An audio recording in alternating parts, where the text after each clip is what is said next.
ಸಮಸ್ತ ಭಾರತ ಬಂಧುಗಳಿಗೂ ಸ್ವಾತಂತ್ರ್ಯೋತ್ಸವದ ಶುಭಾಶಯಗಳು.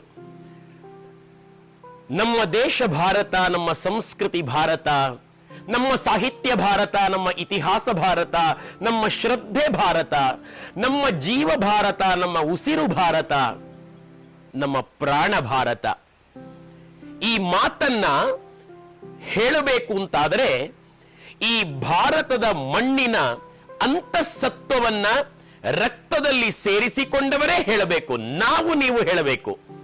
ಆದರೆ ಈ ದೇಶವನ್ನ ಆಕ್ರಮಿಸಿಕೊಂಡ ಧೂರ್ತ ಬ್ರಿಟಿಷರು ಈಸ್ಟ್ ಇಂಡಿಯಾ ಕಂಪನಿ ಕಟ್ಟಿಕೊಂಡು ಅವರ ಒಳತಂತ್ರದೊಂದಿಗೆ ಭಾರತೀಯರನ್ನ, ನಮ್ಮ ಹಿರಿಯರನ್ನ ದಬ್ಬಾಳಿಕೆ ಮಾಡುತ್ತಾ ಅವರ ಹಿತಾಸಕ್ತಿಗಳನ್ನ ಸಾಧಿಸ್ತಾ ಇದ್ರು. ಹಾಗೆ ಹೇಳಿದರೆ ಬ್ರಿಟಿಷರು ಮಾತ್ರ ಈ ಭಾರತವನ್ನು ಆಕ್ರಮಿಸಿಕೊಂಡಿದ್ದಲ್ಲ, ಹಲವಾರು ಆಕ್ರಮಣಗಳು ನಡೆದಿದ್ದಾವೆ. ನಾವು ಇವತ್ತು ಸ್ವಾತಂತ್ರ್ಯೋತ್ಸವದ ಸಂಭ್ರಮವನ್ನ ಪಡುತ್ತಾ ಇರೋದು ಬ್ರಿಟಿಷರ ವಿರುದ್ಧದ ಗೆಲುವಿನ ಸವಿನೆನಪಿಗೆ ಆಗಿರೋದ್ರಿಂದ ನಾನು ಬ್ರಿಟಿಷರ ಕುರಿತಾಗಿ ಹೇಳ್ತಾ ಇರುವುದು. ಪ್ರೀತಿಯ ಬಂಧುಗಳೇ, ಇತಿಹಾಸದ ಪುಟಗಳು ಮಕ್ಕಳಿಗೆ, ವಿದ್ಯಾರ್ಥಿಗಳಿಗೆ ಪಾಠ ಮಾಡ್ತಾವೆ. 1857ರಿಂದ ಬ್ರಿಟಿಷರ ವಿರುದ್ಧದ ಸ್ವಾತಂತ್ರ್ಯ ಹೋರಾಟ ಪ್ರಾರಂಭಗೊಂಡು 1947ರ ತನಕ ಹೋರಾಟ ನಡೆಯಿತು. 47ರ ಆಗಸ್ಟ್ 14ರ ಮಧ್ಯರಾತ್ರಿ ಅಥವಾ 15ನೇ ತಾರೀಕು ಈ ನೆಲವನ್ನ ಬ್ರಿಟಿಷರು ಬಿಟ್ಟು ನಮಗೆ ಸ್ವಾತಂತ್ರ್ಯ ಬಂತು. ಸರಿಸುಮಾರು ಸಾವಿರಾರು ಕಿಲೋಮೀಟರ್ ದೂರದ ಆ ವ್ಯಾಪಾರದ ಕಂಪನಿ ನಮ್ಮ ಭಾರತದಿಂದ ತೊಲಗಿತು ಅಂತ ನಾವೆಲ್ಲರೂ ಓದ್ತೇವೆ, ವಿದ್ಯಾರ್ಥಿಗಳು ಓದ್ತಾರೆ. ಆದರೆ ನನಗೆ ಕೆಲವು ವರ್ಷಗಳ ಹಿಂದಷ್ಟೇ ಗೊತ್ತಾಯಿತು, 1857ಕ್ಕಿಂತಲೂ ಮೊದಲೊಂದು ಸ್ವಾತಂತ್ರ್ಯ ಹೋರಾಟ ನಡೆದಿದೆ ಅಂತ. ಸ್ವಾತಂತ್ರ್ಯೋತ್ಸವದ ಈ ದಿನದಂದು ಆ ಹೋರಾಟದ ಬಗ್ಗೆ ಒಂದೆರಡು ಮಾಹಿತಿಗಳನ್ನು ಕೊಡೋದು ನನಗೆ ಔಪಚಾರಿಕ ಅಂತಲೇ ಅನಿಸ್ತದೆ. ನನಗೆ ನಮ್ಮೂರಿನ ಹೋರಾಟಗಾರರು ಅಂತ ಹೇಳುವ ಒಂದು ಪ್ರಾದೇಶಿಕ ಮೋಹ ಅಂತ ಭಾವಿಸಬಾರದು. ಎಲ್ಲಿ ಯಾವ ಪ್ರದೇಶದಲ್ಲಿ, ಯಾವ ರಾಜ್ಯದಲ್ಲಿ ಬ್ರಿಟಿಷರ ವಿರುದ್ಧ ಹೋರಾಟ ನಡೆದಿದ್ರೂ ಕೂಡ ಅದು ನಮ್ಮದೇ ಹೋರಾಟ. ಅದು ಆ ಹೋರಾಟಗಾರರೆಲ್ಲರೂ ನಮ್ಮವರೇ. ಉತ್ತರ ಭಾರತ ಇರಬಹುದು, ದಕ್ಷಿಣ ಭಾರತ ಇರಬಹುದು, ಎಲ್ಲಿ ನಡೆದ ಹೋರಾಟವೂ ಕೂಡ ಅದು ನಮ್ಮದೇ ಅಂತ ಪರಿಗಣಿಸಿ ಕರ್ನಾಟಕದ ಈಗಿನ ದಕ್ಷಿಣ ಕನ್ನಡ ಜಿಲ್ಲೆ ಈ ಪ್ರದೇಶದಲ್ಲೊಂದು ಹೋರಾಟ ನಡೆದಿತ್ತು. ಅದನ್ನೂ ಕೂಡ ಸಮಸ್ತ ಭಾರತೀಯರು ನಮ್ಮದೇ ಹೋರಾಟ, ನಮ್ಮವರೇ ಆ ಹೋರಾಟಗಾರರು ಅಂತ ಪರಿಗಣಿಸಬೇಕು ಅನ್ನುವ ದೃಷ್ಟಿಯಿಂದ ಮತ್ತು ಸರಕಾರಗಳಿಗೆ ಇಲ್ಲಿನ ಹೋರಾಟದ ಒಂದಷ್ಟು ತುಣುಕುಗಳನ್ನು ತಲುಪಿಸಿ ಆ ಹೋರಾಟಗಾರರಿಗೆ ಮತ್ತು ಆ ಹೋರಾಟಕ್ಕೆ ವಿಶೇಷವಾದಂತಹ ಗೌರವಗಳು ಸಲ್ಲಬೇಕು ಅಂತ ಹೇಳುವ ದೃಷ್ಟಿಯಿಂದ ಮತ್ತು ವಿಶ್ವವಿದ್ಯಾನಿಲಯಗಳಲ್ಲಿ ಇದಕ್ಕೊಂದು, ಈ ಹೋರಾಟಕ್ಕೊಂದು ಅಧ್ಯಯನ ಕೇಂದ್ರ ಸ್ಥಾಪನೆ ಆಗುವುದರ ಮೂಲಕ ಒಂದು ವಿಶೇಷವಾದಂತಹ ಮಾನ್ಯತೆ ಈ ಹೋರಾಟಕ್ಕೆ ಸಲ್ಲಬೇಕಾಗಿರೋದ್ರಿಂದ ಈ ಕುರಿತು ಈ ಸಂದರ್ಭದಲ್ಲಿ ನಿಮ್ಮ ಮುಂದೆ ವಿಪುಲ ನ್ಯೂಸ್ ಮೂಲಕ ಒಂದಷ್ಟು ಮಾಹಿತಿಗಳನ್ನು ಹಂಚಿಕೊಳ್ಳಿಕ್ಕೆ ಇಷ್ಟಪಡ್ತಾ ಇದ್ದೇನೆ.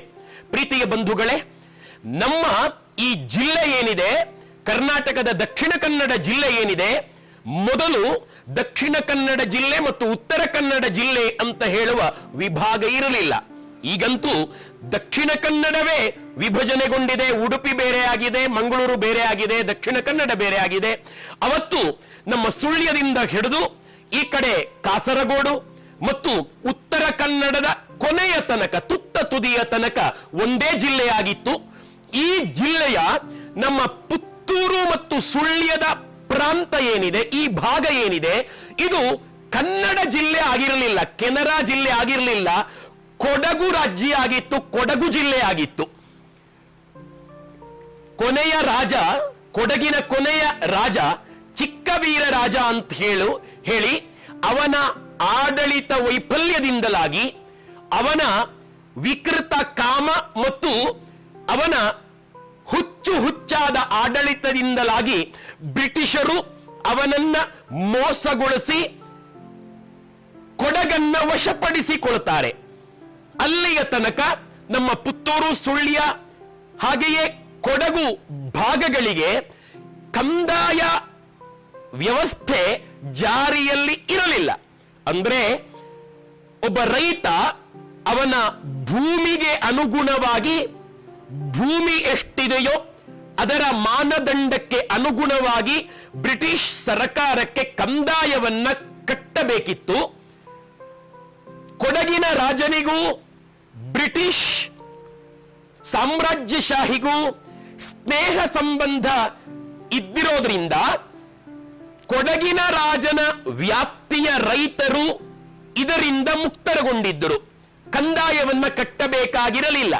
ಈಗ 1834 ಹೊತ್ತಿಗೆ ಈ ಪ್ರಾಂತವನ್ನ ಕೊಡಗಿನಿಂದ ಬೇರ್ಪಡಿಸಿ ಕೆನರಾ ಜಿಲ್ಲೆಗೆ ಜೋಡಿಸ್ತಾರೆ ಬ್ರಿಟಿಷರು. ಕೊಡಗನ್ನ ತಾವು ವಶಪಡಿಸಿಕೊಳ್ತಾರೆ. ಲಿಂಗಾಯತ ವಂಶಸ್ಥ ಆ ರಾಜ ಮನೆತನದ ಹಿಡಿತದಿಂದ ಬ್ರಿಟಿಷರಿಗೆ ಕೊಡಗು ಸಿಕ್ಕಿತು. ಹಾಗೆ ಸುಳ್ಯ, ಪುತ್ತೂರು ಈ ತಾಲೂಕೇನಿದೆ ಈ ಪ್ರಾಂತ ಕೆನರಾ ಜಿಲ್ಲೆಗೆ ಜೋಡಿಸಲ್ಪಟ್ಟಿತು. ಕೆನರಾ ಜಿಲ್ಲೆಯಲ್ಲಿ ಕಂದಾಯ ವ್ಯವಸ್ಥೆ ಇತ್ತು. ಈಗ ಸುಳ್ಯ, ಪುತ್ತೂರಿನ ಜನರು ಕೂಡ ಕಂದಾಯವನ್ನ ಕಟ್ಟಬೇಕಾಗಿತ್ತು.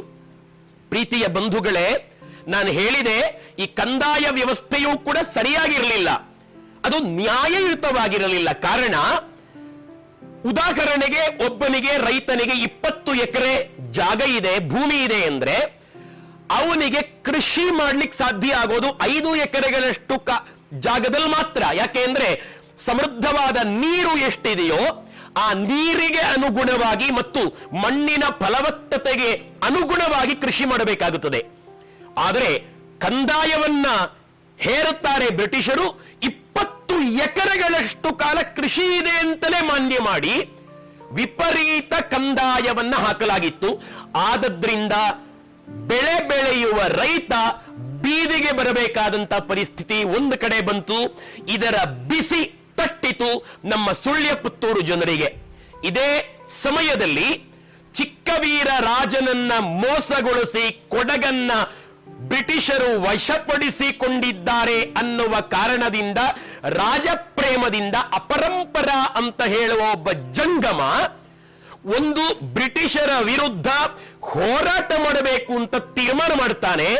ಅವನು ಹೇಳ್ಕೊಳ್ತಾನೆ, ತಾನು ಕೊಡಗಿನ ರಾಜ ಲಿಂಗರಾಜನ ಅಣ್ಣ ಅಪ್ಪಾಜಿಯ ಮೊದಲ ಮಗ ವೀರಪ್ಪ ಅಂತ. ಅದನ್ನ ಬ್ರಿಟಿಷರು ನಂಬ್ತಾರೆ. ಆದರೆ 1835 ಇಸವಿಯಲ್ಲಿ ಈತ ರಾಜವಂಶಸ್ಥನಲ್ಲ, ಇವನು ನಮಗೆ ಮೋಸ ಮಾಡ್ತಾ ಇದ್ದಾನೆ ಅಂತ ಹೇಳಿ ಗೊತ್ತಾಗಿ ಅವನನ್ನ ಜೈಲಿನಲ್ಲಿ ಬಂಧಿಸಿಡುತ್ತಾರೆ. ಈಗ ಇನ್ನೊಬ್ಬ ಕಲ್ಯಾಣ ಸ್ವಾಮಿ ಅಂತ ಹೇಳಿ ಅವನು ಮತ್ತೆ ತಾನು ಅಪ್ಪಾಜಿಯ 2ನೇ ಮಗ ನಂಜುಂಡಪ್ಪ ಅಂತ ಹೇಳಿಕೊಂಡು ಮತ್ತೆ ರೈತರನ್ನ ಸಂಘಟಿಸಿ ಧೂರ್ತ ಬ್ರಿಟಿಷರ ವಿರುದ್ಧ ಟೊಂಕ ಕಟ್ಟಿ ನಿಲ್ತಾನೆ. ಅವನನ್ನು ಕೂಡ ಒಂದಷ್ಟು ದಿನಗಳ ಬಳಿಕ ಇವನು ಮೋಸಗೊಳಿಸ್ತಾ ಇದ್ದಾನೆ ಅಂತ ಹೇಳಿ ಅವನನ್ನ ಬಂಧಿಸ್ತಾರೆ ಬ್ರಿಟಿಷರು. ಆಗ ಇಲ್ಲಿ ಸುಳ್ಯ, ಪುತ್ತೂರಿನ ರೈತರು ಎದ್ದು ನಿಂತು ಸ್ವಾಭಿಮಾನದಿಂದ ಬ್ರಿಟಿಷರನ್ನ ಅವರ ರುಂಡಗಳನ್ನ ಚೆಲ್ಲಾಡಬೇಕು ಅಂತ ತೀರ್ಮಾನ ಮಾಡಿಯಾಗಿತ್ತು. ಈ ಕಾರಣಕ್ಕಾಗಿ ಇನ್ನೊಬ್ಬ ವ್ಯಕ್ತಿಯನ್ನ, ಪುಟ್ಟಬಸಪ್ಪ ಅಂತ ಹೇಳುವ ವ್ಯಕ್ತಿಯನ್ನ ಇವನೇ ಕಲ್ಯಾಣ ಸ್ವಾಮಿ ಅಂತ ಹೇಳಿ ನಂಬಿಸಿ ಅವನ ನೇತೃತ್ವದಲ್ಲಿ ರೈತರ ಪಡೆಯನ್ನ ಕಟ್ತಾ ಹೋಗ್ತಾರೆ. ತುಂಬಾ ಅಪರೂಪದ ಸಂಗತಿ ಇದು, ಕುತೂಹಲಕಾರಿ ಸಂಗತಿ ಇದು. ಈ ಕಲ್ಯಾಣ ಸ್ವಾಮಿ ಕೊಡಗಿನಿಂದ ಸುಬ್ರಹ್ಮಣ್ಯ, ಕುಕ್ಕೆ ಸುಬ್ರಹ್ಮಣ್ಯದ ತನಕ ಸಕಲೇಶಪುರದ ಆ ಬಿಸಿಲೆ ಘಾಟಿ, ಈ ಕಡೆ ಪರಿಚಯ ಇರುವವರಿಗೆ ಗೊತ್ತಾಗ್ತದೆ ನಾನು ಹೇಳ್ತಾ ಇರುವಂತ ಮಾರ್ಗ. ಈ ಮಾರ್ಗವಾಗಿ ಬಿಸಿಲೆ ಘಾಟಿಯ ಮೂಲಕ ಕುಕ್ಕೆ ಸುಬ್ರಹ್ಮಣ್ಯಕ್ಕೆ ಇಳಿದು ಬರುತ್ತಾನೆ. ಕುಕ್ಕೆ ಸುಬ್ರಹ್ಮಣ್ಯದ ಆಡಳಿತ ಮುಕ್ತೇಸರರಾಗಿದ್ದ ಕೂಜುಗೋಡು ಪಟೇಲರ ಒಂದು ಮಾರ್ಗದರ್ಶನವನ್ನ ಯಾಚಿಸಿ ಅವರ ಸಲಹೆ ಸಹಕಾರಗಳೊಂದಿಗೆ ಆತ ಸುಳ್ಯ ಅಜ್ಜಾವರಕ್ಕೆ ಬರ್ತಾನೆ. ಅಜ್ಜಾವರದಲ್ಲಿ ರೈತರನ್ನ ಸಂಘಟಿಸ್ತಾನೆ. ಕೆದಂಬಾಡಿ, ಉಬರಡ್ಕ ಗ್ರಾಮದ ಕೆದಂಬಾಡಿ ಎನ್ನುವಲ್ಲಿ ರಾಮೇಗೌಡರು ಅಂತ ಒಬ್ಬ ರೈತ ಇರ್ತಾರೆ. ಅವರಿಗೆ ಬ್ರಿಟಿಷರನ್ನ ಕಂಡ್ರಾಗ್ತಾ ಇರಲಿಲ್ಲ. ಅವರ ಮನೆಗೆ ಭೇಟಿ ಕೊಟ್ಟು ಈ ಕಲ್ಯಾಣ ಸ್ವಾಮಿ ಅಂತ ಹೇಳುವಂತಹ ನಾಯಕ ಈ ಪೂಮಲೆ ಬೆಟ್ಟಗಳು ಅಂತ ನಮ್ಮ ಸುಳ್ಯ ತಾಲೂಕಿನಲ್ಲಿ ಇವೆ. ಈ ಪೂಮಲೆ ಬೆಟ್ಟಗಳ ಪ್ರದೇಶದಲ್ಲಿ ಬ್ರಿಟಿಷರ ವಿರುದ್ಧ ಹೋರಾಟ ಮಾಡುವುದಕ್ಕೆ ಖಡ್ಗದ ತರಬೇತಿಯನ್ನ ಪ್ರಾರಂಭ ಮಾಡ್ತಾರೆ. ಇದಕ್ಕೆ ಹುಲಿ ಕಡಿದ ನಂಜಯ್ಯ ಅಂತ ಹೇಳುವ ಕೊಡಗಿನ ತರಬೇತುದಾರನನ್ನ ಕರೆಸಿ ಅವನ ಮೂಲಕ ತರಬೇತಿಯ ವ್ಯವಸ್ಥೆಯನ್ನ ಮಾಡಲಾಗ್ತದೆ. ಈ ರೈತರ ಗುಂಪು ಸೇರ್ತಾ ಇದೆ ಅಂತ ಬ್ರಿಟಿಷರಿಗೆ ಗೊತ್ತಾಗದೇ ಇರಲಿಕ್ಕೆ ಕಾರಣ ಬಹಳ ತಮಾಷೆ ಸಂಗತಿ. ಎಂತ ಬುದ್ಧಿವಂತರು ನಮ್ಮವರು ಅಂತಂದ್ರೆ, ರಾಮೇಗೌಡರ ಮಗನಿಗೆ ಮದುವೆ ಸಮಾರಂಭ ಇದೆ, ಆದದ್ರಿಂದ ಸಾವಿರಾರು ಜನ ಸೇರುತ್ತಾರೆ ಅಂತ ಹೇಳಿ ಬ್ರಿಟಿಷರಿಗೆ ಚಳ್ಳೆ ಹಣ್ಣು ತಿನ್ನಿಸಿ, ಅಂದ್ರೆ ಬ್ರಿಟಿಷರಿಗೆ ಗೊತ್ತಾಗಿರೋದು ರಾಮೇಗೌಡರ ಮಗನಿಗೆ ಮದುವೆ ಇದೆ ಅಂತ. ಆದರೆ ಇಲ್ಲಿ ನಡೆದದ್ದು ಒಂದು ಸ್ವಾತಂತ್ರ್ಯ ಹೋರಾಟದ ಸಿದ್ಧತೆ ಅಂತ ಅವರಿಗೆ ಗೊತ್ತಾಗದೇ ಇರೋದ್ರಿಂದ ಸಾವಿರಾರು ಜನ ಸಂಘಟಿತಗೊಂಡು ಸುಳ್ಯದಿಂದ ಸುಬ್ರಹ್ಮಣ್ಯದಿಂದ ಈ ಕಡೆ ಉಪ್ಪಿನಂಗಡಿ ಇಂದ ಪುತ್ತೂರು ಮಾರ್ಗಕ್ಕೆ ಬಂದು ರೈತರ ಗುಂಪು ಪಡೆಯಾಗಿ ಮೆರವಣಿಗೆಯ ರೂಪದಲ್ಲಿ ಬರ್ತಾ ಎಲ್ಲ ಆ ಪ್ರದೇಶದ ರೈತರನ್ನ ಸಂಘಟಿಸ್ತಾ ಸಾಕ್ತದೆ.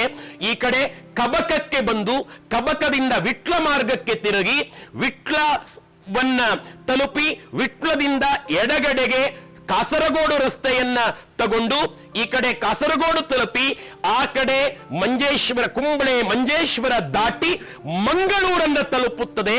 ಈ ಹೋರಾಟಕ್ಕೆ ಸಾವಿರಾರು ಜನ ಮಂಗಳೂರಿನಲ್ಲಿ ಸೇರುತ್ತಾರೆ. ಮಂಗಳೂರಿನ ಬಾವುಟಗುಡ್ಡೆ ಅಂತ ನಾವು ಏನ್ ಕೇಳ್ತೇವೆ ಹೆಸರು, ಆ ಬಾವುಟಗುಡ್ಡೆಯಲ್ಲಿ 1837 ಏಪ್ರಿಲ್ 5ನೇ ತಾರೀಕಿನಂದು ಸ್ವಾತಂತ್ರ್ಯದ ಝಂಡಾ ಹಾರೇ ಬಿಡುತ್ತದೆ ಬ್ರಿಟಿಷರ ವಿರುದ್ಧ. 13 ದಿನಗಳ ಕಾಲ ಇಡೀ ಮಂಗಳೂರನ್ನ ವಶಪಡಿಸಿಕೊಂಡ ಕಲ್ಯಾಣಪ್ಪ ಸ್ವಾಮಿಯ ರೈತರ ಗುಂಪು ತಾವು ಆಡಳಿತವನ್ನ ವಹಿಸುತ್ತದೆ. ಇದು ಬಹಳ ಅಪರೂಪದ ಸಂಗತಿ. ಆದರೆ ಪಾಪ ನಮ್ಮವರದ್ದೇ ಕುಮ್ಮಕ್ಕು ಜಾಸ್ತಿ ಇದ್ದಿದ್ರಿಂದ ಮತ್ತು ಬ್ರಿಟಿಷರ ಜೊತೆ ಇದ್ದಂತ ಶಸ್ತ್ರಾಸ್ತ್ರಗಳ ಪ್ರಮಾಣಕ್ಕೂ ನಮ್ಮ ರೈತರ ಗುಂಪಿನಲ್ಲಿದ್ದ ಶಸ್ತ್ರಾಸ್ತ್ರಗಳ ಪ್ರಮಾಣಕ್ಕೂ ಅಜಗಜಾಂತರ ವ್ಯತ್ಯಾಸ ಇರೋದ್ರಿಂದ 13 ದಿನಗಳಲ್ಲಿ ಬ್ರಿಟಿಷರ ವಿರುದ್ಧ ಸೋಲನ್ನು ಅನುಭವಿಸಬೇಕಾಯಿತು. ಈಗ ಬಿಕರ್ನಕಟ್ಟೆ ಅಥವಾ ಬೀರ್ನಕಟ್ಟೆ ಅಂತ ಮಂಗಳೂರಲ್ಲಿ ಏನಿದೆ, ಆ ಎಲೋಷಿಯಸ್ ಕಾಲೇಜ್ ಏನಿದೆ, ಆ ಭಾಗದಲ್ಲಿ ಈ ಕಲ್ಯಾಣ ಸ್ವಾಮಿ ಅಂತ ಹೇಳುವ ಪುಟ್ಟಬಸಪ್ಪ ಸ್ವಾಮಿಯನ್ನು ಮತ್ತು ಈ ಹೋರಾಟದ ಗುಂಪು ಪಾಣೆಮಂಗಳೂರಿನಲ್ಲಿದ್ದಾಗ ನಂದಾವರದ ಬಂಗರಸನ ಸಹಾಯ ಸಿಕ್ಕಿರುತ್ತದೆ. ಬಂಗರಸನನ್ನು ಇಲ್ಲಿ ಈ ಬೀರ್ನಕಟ್ಟೆಯಲ್ಲಿ ನೇಣುಗಂಬಕ್ಕೆ ಏರಿಸಲಾಗುತ್ತದೆ. ಪ್ರೀತಿಯ ಬಂಧುಗಳೇ, ನಾವು ಬ್ರಿಟಿಷರ ವಿರುದ್ಧ ಹೋರಾಟ ಮಾಡಿ ನೇಣುಗಂಬಕ್ಕೇರಿದ ಅನೇಕರ ಹೆಸರನ್ನ ಹೇಳುತ್ತೇವೆ, ನಾವು ತಿಳಿದಿದ್ದೇವೆ.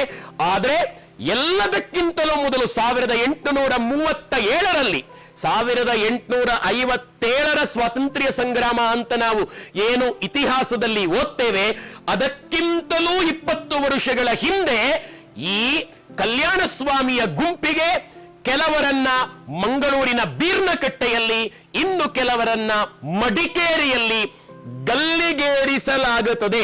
ಈ ಸಂಗತಿ ತುಂಬಾ ಜನರಿಗೆ ಗೊತ್ತಿಲ್ಲ.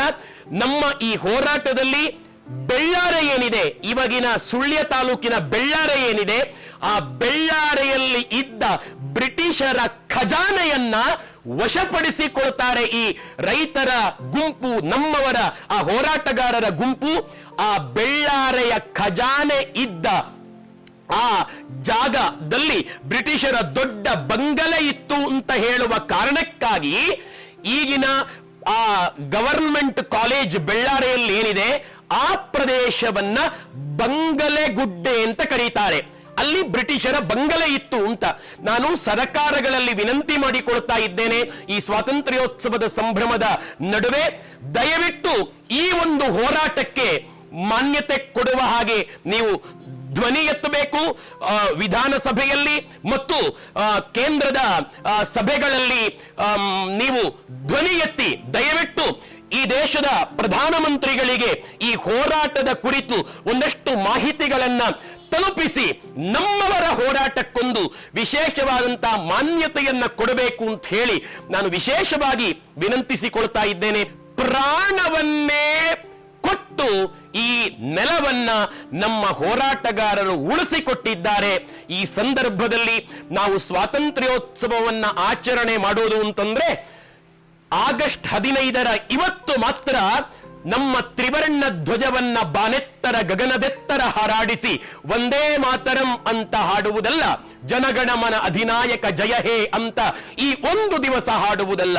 ಪ್ರತಿನಿತ್ಯ ನಾವು ಈ ದೇಶವನ್ನ ಪ್ರೀತಿಸಲಿಕ್ಕೆ ಕಲಿಬೇಕು. ದೇಶವನ್ನ ಪ್ರೀತಿಸೋದು ಅಂತಂದ್ರೆ ಈ ದೇಶದ ಮಣ್ಣು, ಈ ದೇಶದ ನೀರು, ಈ ದೇಶದ ಗಾಳಿ, ಈ ದೇಶದ ಬೆಟ್ಟ ಗುಡ್ಡ ಪರ್ವತ ಪ್ರಪಾತಗಳು, ಈ ದೇಶದ ಆಡಳಿತ ವ್ಯವಸ್ಥೆ ಅತಂತ್ರಗೊಂಡಾಗ, ಈ ದೇಶದ ಯಾವುದೇ ವಿಷಯಗಳು ಅಸ್ತವ್ಯಸ್ತಗೊಂಡಾಗಲೂ ಕೂಡ ನಮಗೇನು ಆಗಲಿಲ್ಲ ಅಂತ ಹೇಳಿ ನೆಮ್ಮದಿಯ ನಿದ್ದೆ ಬರುತ್ತದೆ ಅಂತಂದ್ರೆ ನಾವು ದೇಶ ಪ್ರೇಮಿಗಳಾಗಿರಲಿಕ್ಕೆ ಹೇಗೆ ಸಾಧ್ಯ? ಜವಾಬ್ದಾರಿಯು ಅದೇ.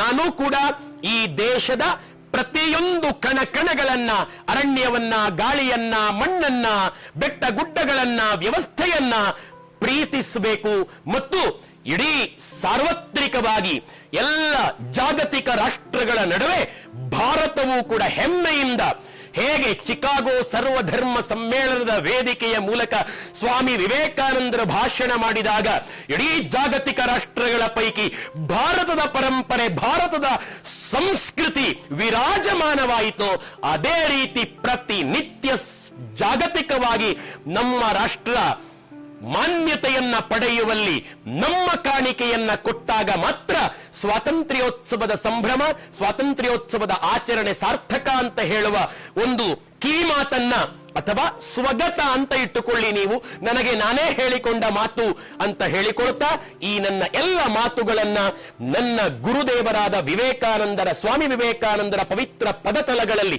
ದೇಶಭಕ್ತ ಸಿಡಿಲ ಸಂತನ ಪದತಲಗಳಲ್ಲಿ ಅರ್ಪಿಸಿ ವಿರಮಿಸ್ತಾ ಇದ್ದೇನೆ. ಜೈ ಹಿಂದೂಸ್ತಾನ್.